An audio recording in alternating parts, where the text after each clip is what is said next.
I'm going to share a little neuroscience tidbit. Love it. But I think it's one that you'll appreciate. Most people don't know this, but there's a brain structure called the anterior mid-cingulate cortex. As we pointed out before, that's a noun, it's a name, it doesn't mean anything. Right. We could call it the Cookie Monster. Right. But what's interesting about this brain area is there are now a lot of data in humans, not some mouse study, showing that when people do something they don't want to do, like add 3 hours of exercise per day or per week, or when people who are trying to diet and lose weight resist eating something. Right.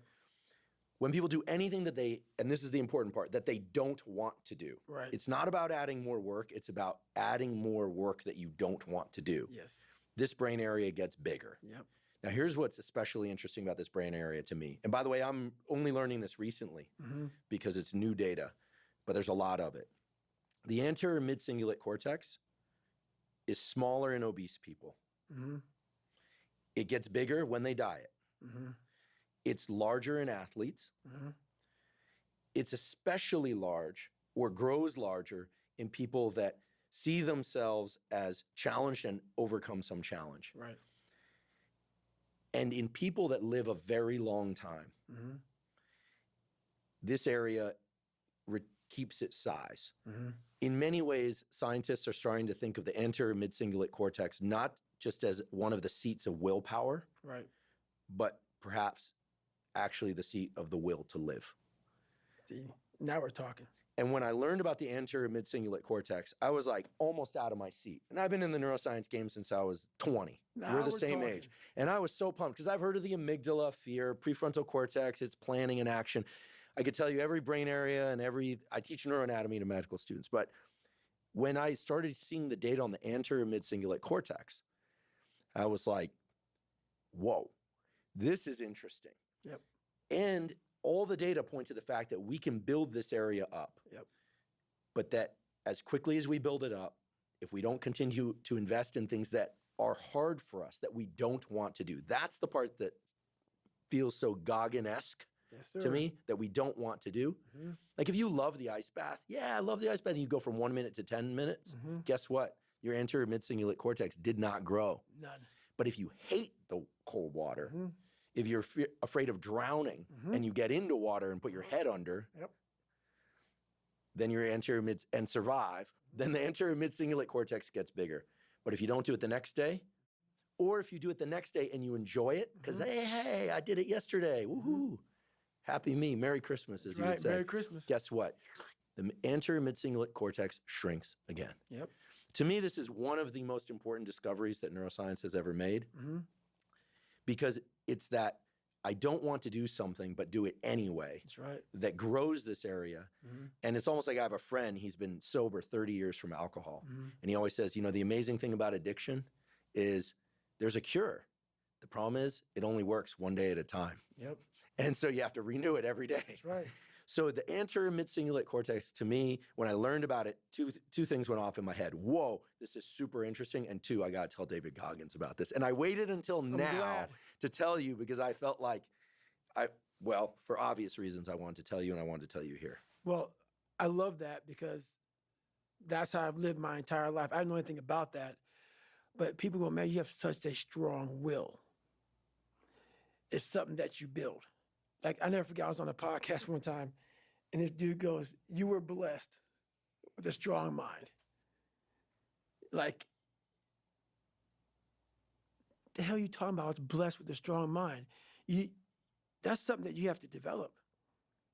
You develop that over years, decades of suffering and going back into the suffer. That's why a lot of people who graduate Navy SEAL training, they want to know, like, I talk about it very openly all the time. A lot of guys don't want to go back into that water. Don't want to go back into the hard stuff. And maybe not anything hard. Anything hard in life. Once you get through it, it's like you become a POW. Like, how many POWs you know want to go back to POW camp? None. When something sucks so bad in life, this is on this that we're talking about now, very few people want to go back. They're happy they graduated. I realized I'm the same way. I don't want to go back. I have to go back. I must go back because that is exactly where all the knowledge of my life exists, was back there and what you're talking about.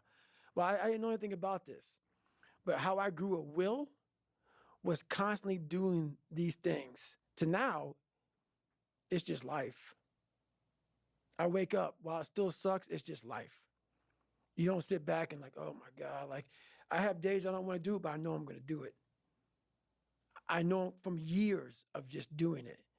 So that's beautiful. And this is why I came on here with you today. And I'm glad that you're talking about this because human beings need to hear this. They need to stop hearing these hacks on this and that. There's no fucking hack, bro. There's no fucking hack. Yeah, you may this and that and saunas and all this shit yeah, it's great. There is no fucking life hack. To grow that thing, how do you grow it? Do it and do it and do it and do it. That's the hack. The hack is gonna fucking suck. And that's what I realized. Life, that's why I wanted to come on here today. I didn't want to come on here and talk about no fucking passion and purpose and how to get the fuck out of bed and how to hit a fucking alarm clock and all this catchphrase bullshit. Because that wasn't how I lived. That wasn't how I lived. I woke up like every human being does and goes, fuck, man, I'm a fucking piece of shit today. How the hell is this going to work out for me? And you fight that. You don't override it. There's no override button. It's the conversation in your fucking, in your head. So how do you do that? We don't have enough of these conversations about the real conversation that every human being is having. And they have no idea how to get out of it, but they do. It's that shit right there, man. You gotta build your will. How do you build your will? Exactly what you said, man. Exactly what you said. Well, I feel like knowing the name of something, anterior mid-cingulate cortex, doesn't fundamentally change us. But one thing I like about biology is that willpower, if somebody feels they don't have it, feels like this thing that other people have. But everybody, unless they're brain damaged, like a hole through their head, has two anterior mid-cingulate cortex, one on each side of their brain. Everyone has one. They have two. So I feel like it's just a question of opening the portal. And the portal, I'm going to say 10 times and forgive me, is I think people go, oh, I do hard things. I do sets to failure, and then I do forced reps. I love training with weights. I love doing sets to failure. I even like forced reps. But guess what? I like forced reps. So I'll tell you, they don't build my anterior mid-cingulate cortex. Because I like to do it. That's right. Anything you like to do is not going to enhance this aspect of willpower. And it seems so obvious once you hear it. You kind of go, oh yeah, of course. But I think you really close that loop for people when you share what you're sharing today and what you've shared elsewhere before as well, when you're trying to explain the friction is the critical ingredient. Right. And I think people think, oh, if it's effort, well, then I'm getting better. That's part of it, necessary but not sufficient, as we say in science. But the suck part, the being haunted, the stick, they're really unpleasant terms. Very. These are probably the most unpleasant terms we've ever used on this podcast. Very. Those are the levers. Those are the gears. And without those, this thing that you're talking about, David Goggins, as a verb. Right. You know, I'd sometimes make the joke, but it's not a joke. Right. Goggins is a name and it's a verb. People go, I'm going to Goggins that. Right. Right. But that's, I think, again, I'm not a psychologist, but I think that's what you're talking about. The stick, the friction, being haunted. It's the suck part that grows this anterior mid-cingulate cortex. So now you know why there's so many people that fail in this world to figure out their purpose in life. Where do I go? Because to grow that, while you may not look like me, how my daily life looks, it don't look fun. It don't look fun. So it's a choice that people have to make in life. But what's so funny about it is even the richest of rich, who have everything, they always ask me this question. I feel like I'm missing something. I don't feel like I'm missing shit. I don't have what you all have, but you'll never in my life hear me tell you I'm missing something. Everybody is. They're missing this feeling. I found it a long time ago. I found it right there in that willpower thing. When you're nothing, nothing, and change yourself into something like me, you call it happiness, peace, whatever the fuck you want to call it. People are missing exactly what went on with David Goggins. Why don't you smile? I do. I do. But I figured something out. That's why you'll never hear me say I'm missing something. I found it years ago. You find it in the suck. You find it in the suck, and you find it repeatedly in the suck to the point where you know exactly who you are. Most people are missing something because they don't know who they are. They never examine themselves. They've never done this experiment on themselves. The lab rat, we're all lab rats, but you're also the scientist. You create your own self. Most people are missing something because there's so much trapped in there. I don't even want to say potential. I think that's a word used out too much too. There's so much in you that God or wherever the hell you believe in, or if you're an atheist, in you that you have not unlocked. That you walk around with this gorgeous wife or great husband and all this money. You're like, God, I feel like I'm missing something. Yeah, because it's about 75% of you is still fucking in there. Still chained up because you just didn't want to find your willpower. Didn't want to find your soul, your will, your heart, your determination, your guts, your courage. And what that looks like, it looks scary. Like your little scary lab I went in. Scary. To wake up every day and say, I'm stupid, but I want to figure out a way to be smarter. Versus saying, man, I just can't do that. So you limit this box. So your box becomes so small of things you can do. My box wasn't even a box. It was a fucking little pinhole. And then through examining myself, getting some willpower, some courage, it became bigger than this table. But that's what we all do. That's why I wanted to come here today and talk to you about real shit. Not no fucking like hacks. There's no hacks, bro. It's you against you. You against you. And if you misunderstand that, you have a real problem. A real problem. I can understand you misunderstand me running down the street, shirt off, fuck this, no, yeah. I can get it. I get it. If you misunderstand what I'm saying right now today, the problem is you. And you don't want to fix it. Well, the children of wealthy people are a case study in how not having enough friction can destroy a life. True statement. I mean, I could list off prominent names in the press, but those are actually the least interesting. What's probably more interesting as an example is all the ones we don't hear about because we never hear about them. Right. They just dwindle and wither. Or I think there's this big category of people I'm realizing as we have this conversation today that they're not super successful. They're not struggling. Mm-hmm. They're like successful enough that they never have to. You can get to the point where you don't have to impose friction. You even said it. Right. Your bank account is in a place where you don't really need to do all the things you do. Probably not even a small fraction of them. Do nothing. Right. But you realize the stick and being haunted is the fuel in the engine. Right. And you'd be truly crazy to give that up. Because you've internalized all that. Right. But most people, they're good enough for them. Yep. And so they don't actually want to be better badly enough in order to start going rung after rung. Well, think about when you build willpower and think about how much I've built. Now that you know about this, I didn't know about this, but think about how much I've built.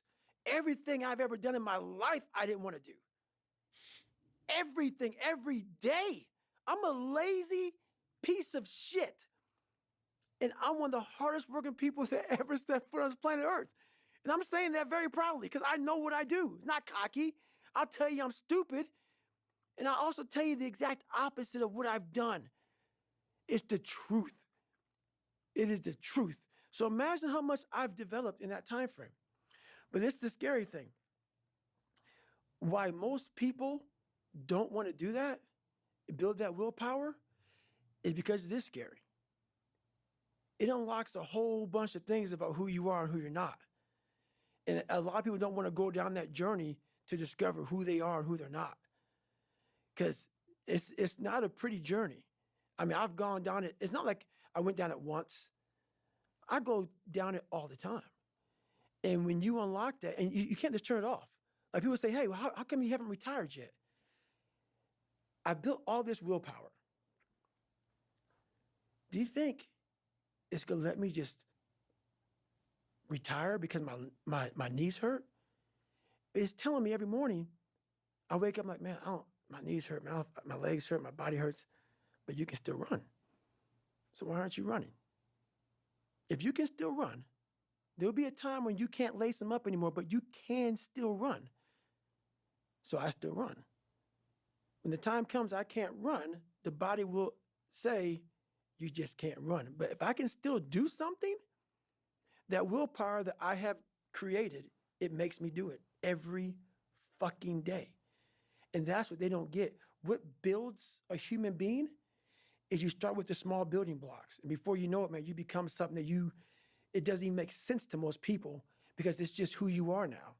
That's why I can still run at 50 at 49 with broke down knees and broke down body, because my body knows you still can. Therefore, I do. Second you stop, the willpower is gone. And that's beautiful. I'm so glad you brought that to me, because I always wonder, what's this separation thing now? At 24 years old, I started building something that I didn't even know was going to be what it is now at 49. And that's all it was just that. This structure, anterior mid-cingulate cortex, has inputs and outputs from a bunch of places, but you'll probably not be surprised to learn that it's strongly activated when we move our body, when we don't want to move our body. I feel like it's like the David Goggins structure, right? It really is. It is. And it also has strong connections to the dopamine reward pathway. And everyone goes, yay, dopamine reward. Everyone loves dopamine. I'm partially responsible for people knowing a bit more about dopamine, but dopamine's badly understood. Everyone thinks dopamine hits, it's about reward. It's about motivation and drive. And there are pain inputs to the dopamine centers of the brain. No one talks about that. Everyone's like, oh, you want the chocolate, chocolate, sex, cocaine, all that. Yeah, that's all true. Right. You release dopamine. Pain releases dopamine. The anterior mid-cingulate cortex can trigger the release of dopamine in response to this thing that we're calling friction. And that's a learned thing. That's something that no animal or human being comes into the world learning. We all are averse to pain and like pleasure, like sugar, fat, don't like hot surfaces. Right. But this is a structure that learns. It has neuroplasticity, the ability to change throughout the entire lifespan. And here's the part that I think, again, this is just neuro nerd speak for what you already know and have done and exemplify, is that people say, oh, it has plasticity, you can change it. But guess what? It has plasticity in both directions. It can grow, but just as easily as it can grow, it's like silly putty, it can shrink. Right. So it requires constant upkeep. Right. And that answer isn't one that people are going to like. Nope. They're like, give me the energy drink, give me the supplement, give me the sauna protocol that's going to make my anterior mid-cingulate cortex. Someone out there right now is going, wait, if I took transcranial magnetic stimulation and I stimulate, you'd probably, actually they've done that. They've stuck a little wire during neurosurgery into this structure. This is actually discovered by a colleague of mine, Joe Parvizi. Stimulate, and the patients go, I feel like there's a storm coming. And then they go, oh, is it scary? And they go, no, I want to go through it. They come off the stimulation and people are like, this is the seat of what we're talking about. Right, exactly. And it learns. So the fact that you kept this brain structure, I'm convinced if we imaged your brain, it'd be large and it would be larger in 2 years, a year. But this is the no days off rationale, because it can grow and it can shrink. I know. What you're saying right now, I didn't know any of this. And I always talk to people, I wish I could just put this on paper, and you're saying it in a way that people can understand. I could never put into words on what I built and the power that is within all of us. but you put it so like in a scientific way. Most people, like for me, he's just crazy. That's why I don't like talking about it, man. I know I'm not crazy. I know what I had to do to get where I had to go. People look at it as crazy because they're people that just, if you can't imagine yourself doing something, if you can't imagine yourself doing something, the person that's doing it is crazy. Because in your mind, the logic behind it, it doesn't compute. Therefore, you have to give somebody a title. And the title for me is usually, he's crazy, he's this, he's that. No. For some reason, me wanting to be somebody so fucking bad in my life, I created that. And I've been trying to figure out years of my life trying to explain to people. But even though you're explaining it now, this is the easy fucking part. Them listening to this shit is the easy fucking part. The part that why there'll always be the ones of ones is because putting that practice, putting that into actual work, no, man. No. That's where the demons come in. That's where you're like, I don't want to be better. I don't want to be better. If this is what it takes to be better, I don't want to be better. So that's why there's a lot of average. And it makes me so fucking mad. Every day I walk this earth and I see average all over the fucking place. And they want to ask me, how did you do it? I can't tell you how, because you're not going to do it. You're not going to do it. You're going to continue being out because every day you wake up, like he says, it's not like get the coffee, make the pancakes, kiss the girl, kiss the kids. You wake up, right to work. Immediately your mind is in action. No one wants to do that. No one. And I don't blame them. But don't be mad when you're laying there in your fucking bed and you're in the fucking hospital and you're 70, 80, 90 years old and you're thinking, man, I feel like I didn't fucking do something. Because you did. You didn't do it. You didn't do shit. You may have lived a great life, man, but you're always going to feel empty inside. I don't feel empty. So call me what you want. There's not one empty bone in my fucking body because I have figured out that really the magic potion, at least to my life, and it's very rewarding. I'd like to take a quick break and thank our sponsor.